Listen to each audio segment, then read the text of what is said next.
Everyone is talking about inflation. Inflation.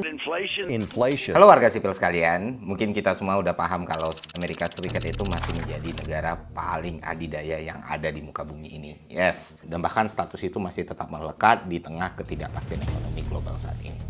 Nah, walaupun Amerika Serikat itu di zaman modern adalah negara yang sangat kuat, negara yang sangat maju, tapi bukan berarti mereka tidak pernah menghadapi masalah. Mereka berkali-kali diserang krisis. Dan kita akan sangat mudah menemukan krisis-krisis tersebut dalam catatan sejarah. Katakan krisis yang terjadi tahun 1929, yang baru saja terjadi tahun 2008. Kita juga bisa memasukkan apa yang terjadi setelah era pandemi ini. Tapi di antara semua krisis itu ada satu krisis menarik. Ya, selain proses recovery-nya yang lama, krisis ini juga agak berbeda dari krisis Amerika Serikat yang lain. Krisis tersebut adalah krisis ekonomi Amerika tahun 1970-an. Dan penyebab krisis tersebut tidak lain tidak bukan adalah fenomena stagflasi. People who want to work but can't find jobs are part of today's other bad economic news. The unemployment rate soared to 8.2% nationwide last month, and it rose to an even higher figure here in California. Ya, dan selain menjadi penyebab krisis, stagflasi juga membuktikan kepada dunia bahwa teori ekonomi makro modern yang dicetuskan oleh John Maynard Keynes ternyata punya celah.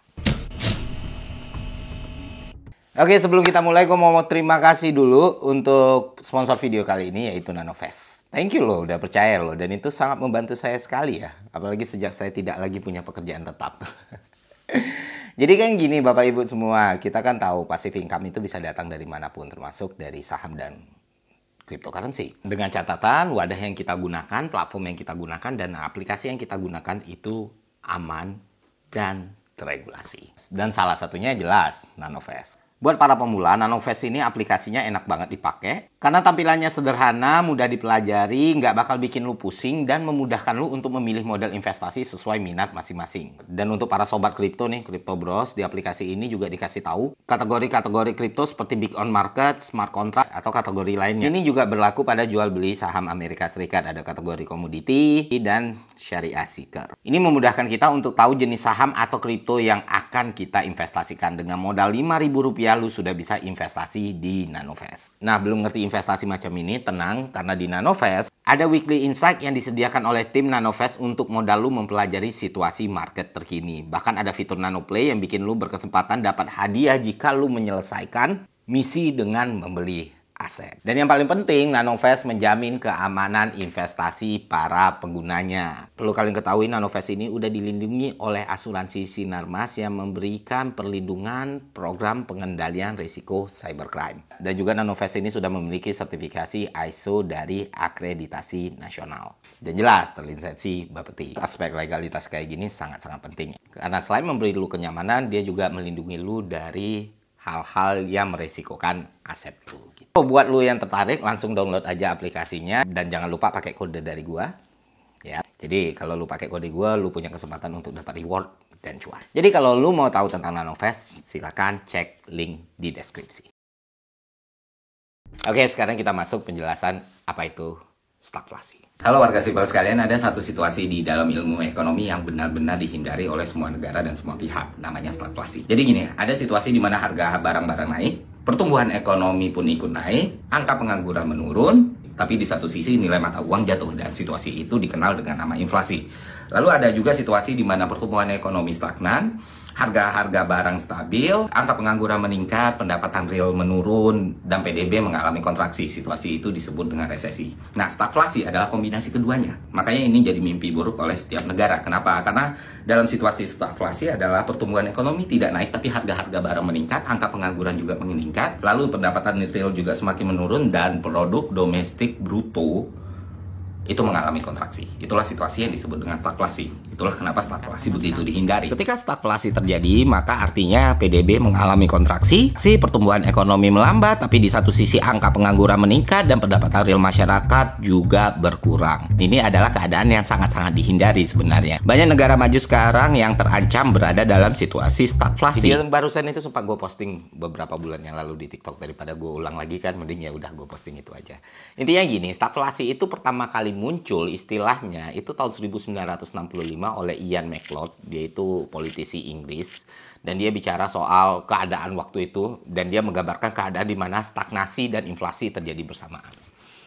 Kalau kalian belajar ekonomi, mungkin kalian tidak asing dengan istilah kurva Phillips yang membandingkan antara hubungan pengangguran dan tingkat inflasi gitu. Ya, kita tahu ketika inflasi terjadi, itu kan kumpulan barang-barang harganya meningkat dalam periode tertentu kan. Tapi di satu sisi, jumlah uang beredar juga makin banyak. Artinya apa? Artinya semakin banyak uang yang beredar, maka lapangan pekerjaan akan semakin bertambah. Kenapa? Karena banyak orang yang pegang duit. Jadi banyak orang yang usaha gitu. Nah, tapi ketika stagflasi, ini tidak terjadi Bapak Ibu semua. Harga-harga semakin naik, nilai barang semakin naik, tapi pengangguran juga ikut naik. Nah, itulah yang terjadi pada Amerika Serikat tahun 1970-an. Dan hal ini dipengaruhi oleh banyak faktor. Pertama, ya perang Vietnam. Terus embargo OPEC. Terus runtuhnya Bretton Woods. Terus meningkatnya daya produksi negara-negara kompetitor kayak Jerman dan Jepang. Dan beberapa faktor yang lain. Dan di saat itu Amerika Serikat kebingungan. Kenapa kebingungan? Karena selama ini ketika krisis-krisis seperti itu terjadi, maka mereka langsung merujuk pada apa yang dicetuskan oleh John Maynard Keynes dalam bukunya General Theory tentang ekonomi makro, tentang permintaan agregat gitu. Jadi selama ini ketika misalnya pertumbuhan ekonomi itu melambat, mereka akan menurunkan suku bunga supaya daya beli masyarakat bertambah. Artinya apa? Artinya itu menghasilkan konsekuensi akan banyaknya jumlah uang yang beredar. Dan ketika jumlah uang yang beredar semakin banyak, maka nilai harga-harga juga akan semakin meningkat. Begitulah metode dan formula yang dilakukan berbagai pemerintahan, termasuk pada tahun 2008 itu juga yang dibuat oleh Amerika Serikat. Jadi kuncinya itu di suku bunga. Nah, Amerika Serikat di titik terparahnya stagflasi itu terjadi pada tahun 1974. Setelah mereka mengalami kontraksi pada pertumbuhan ekonomi, mereka juga mengalami inflasi yang sangat tinggi saat itu. Yakni mencapai kalau nggak salah sekitar 9%. Wow. Yang paling buruk dari stagflasi itu sendiri adalah penyakit ini tidak bisa diselesaikan dengan cara Keynesian.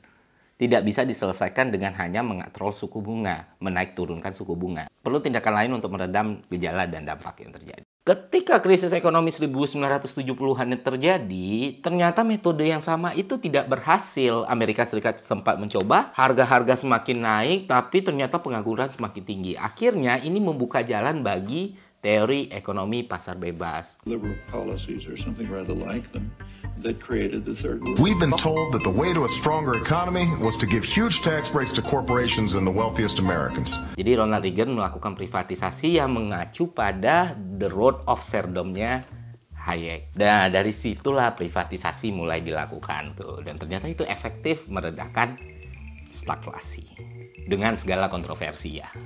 Itu sih. They haven't figured out that every tax on business is just a part of the cost of production.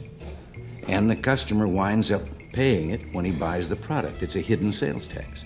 There's 116 of them in the suit of clothes that each one of us is wearing. Nah, selain Amerika Serikat, seperti yang gue bilang tadi, Inggris juga pernah mengalami yang namanya stagflasi, Australia juga pernah mengalami yang stagflasi, dan Indonesia juga pernah mengalami stagflasi, yaitu pada tahun 1998, yang mana lebih populer dikenal sebagai krisis moneter. Gelombang krisis moneter menerpa Indonesia sejak pertengahan 1997. Krisis moneter menjadi episode kelam bangsa Indonesia. Tahun 1998 menjadi puncak krisis moneter di tanah air. Harga sembako dan bahan bakar minyak meroket tajam. Daya beli masyarakat menurun, sementara jumlah pengangguran terus bertambah. Karena apa yang kita lihat di tahun 1998 gejalanya ya stagflasi banget ya. Karena kan ekonomi tidak tumbuh, harga barang naik, sementara angka pengangguran juga ikut naik, bukannya menurun. Itu sih. Itu aja dari gua. Cukup singkat, semoga bermanfaat. Sampai jumpa di konten selanjutnya. See ya.